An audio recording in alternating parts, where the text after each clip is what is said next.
بسم الله الرحمن الرحیم. السلام علیکم. کتونکو تاسو ګورئ زموږ سوات او زم افتخار احمد زمان.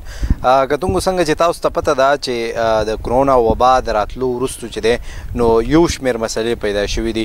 اوس که د حکومت لخوا یو خوا طرف ته موږ وګورو نو لاکډاون کې نرمي شوې ده او ډېر زیات دکانونه چې دغه کولاو شوي دي، ډېر زیات کاروبارونه کولاو شوي، لږ ډېر پاتې دي چې په هغې کې لابندش دی او دغه حکومت چې دی د هغې دپاره لاسه حکم نه دی جاري کړی. خو که دې ټول صورتحال ته موږ وګورو بیا د دې باوجود دغه پینډیمک چې دی دا په سوات کې ډېر زیات په تیزۍ سره خورېږي. ډېر زیات خلک چې دی هغه د کورونا په رنځ اخته شوی دی. د حکومت د دې دپاره څه انتظامات کړي دي په دې باندې موږ تاسو وخت په خبر کړی. نن سره بیا د سوات یو سینیر صحافي غفور خان عادل صاحب موجود دی. هغې د کلونو راسېدل د صحافت کوي د سوات په سیمه باندې او د دې چې کوم اندروني صورتحال دی نو د هغې نه هم ډېر زیات جوور چې دی د دې نظري په دغې باندې نو دې سره په دې حواله خبرې کوو. السلام علیکم. وعلیکم السلام.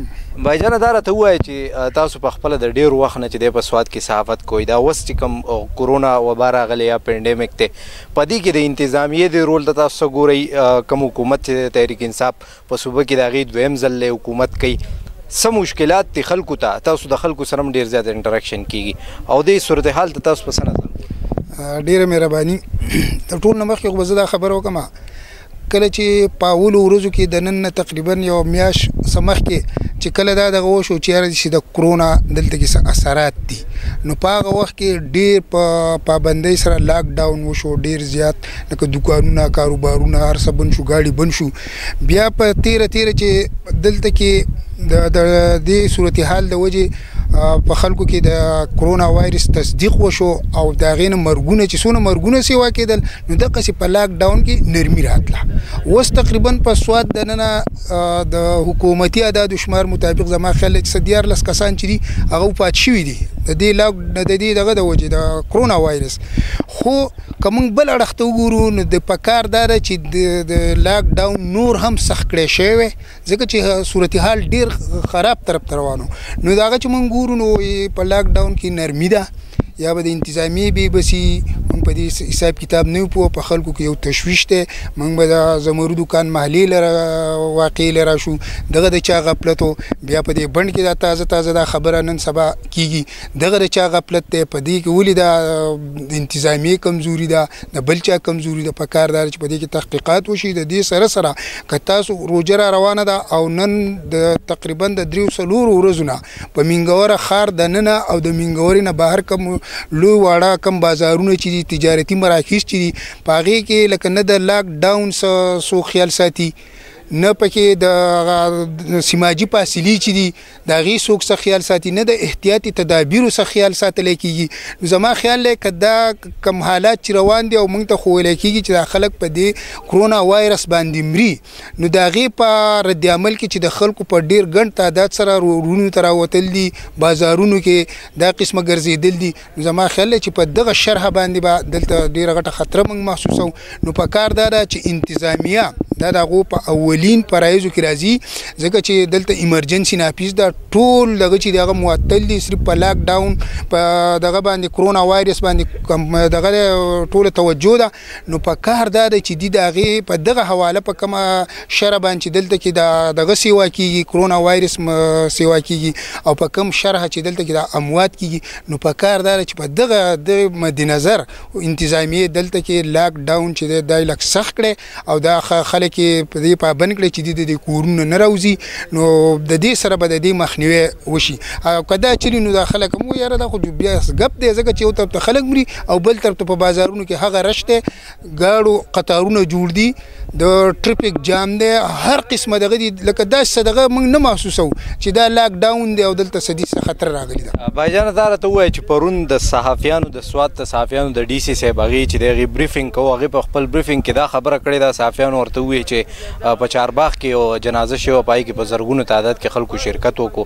تاسو بیا چې دی نو په هغې باندې تاسو ولې کنټرول ونه موندو؟ تاسو ولې په هغې کې د سوشل ډسټنس خیال ونه ساتلی شو یا ولې داسې څیزونه کېږي ګڼې ګوڼې کېږي؟ نو د هغې دا وینا وه چې موږ ته چې دی دا اجازت نشته څوک په لوړو وو خلک په زور او بل طرف ته موږ وګورو نو دا د کرونا وبا چې دا د مرګ لوبه ده. نو تاسو دې ته څه ګورئ چې د انتظامیې سره دغه اختیارات نشته چې دا خلک په څه طریقه باندې کنټرول کړي، په څه طریقه باندې دوی چې دی د دوی راجمع کېدل چې دي هغې باندې پابندیانې ولګوي؟ نو تر څو پورې چې تاسو د چارباغ د جنازې خبره وکړم دا خو یقینا یو لمحه فکریه ده او د انتظامیې سره ولې اختیارات نشته. په اولو ورځو کې اسسټنټ کمشنر بابوزو راوتی او دلته کې په بېګناه خلکو باندې لاټي چارج کوو چې چاته څه پته نه وه او لاټي چارج چې په وکړو ګرفتاریان یې وکړو نو هغه اختیار ورسره و. د خلکو خلاف پرچې کېږي دغه اختیار ورسره وي. دا قید و بند او دا په ناجایزه طریقه د خلکو سره کم زیاتی نه کېږي نو دغه اختیار ورسره دی. نو که دا د دې خبرې دا جواز جوړول چې زموږ سره اختیار نشته نو زما خیال دی دا بالکل غلطه خبره ده. دې سره بالکل اختیار دی.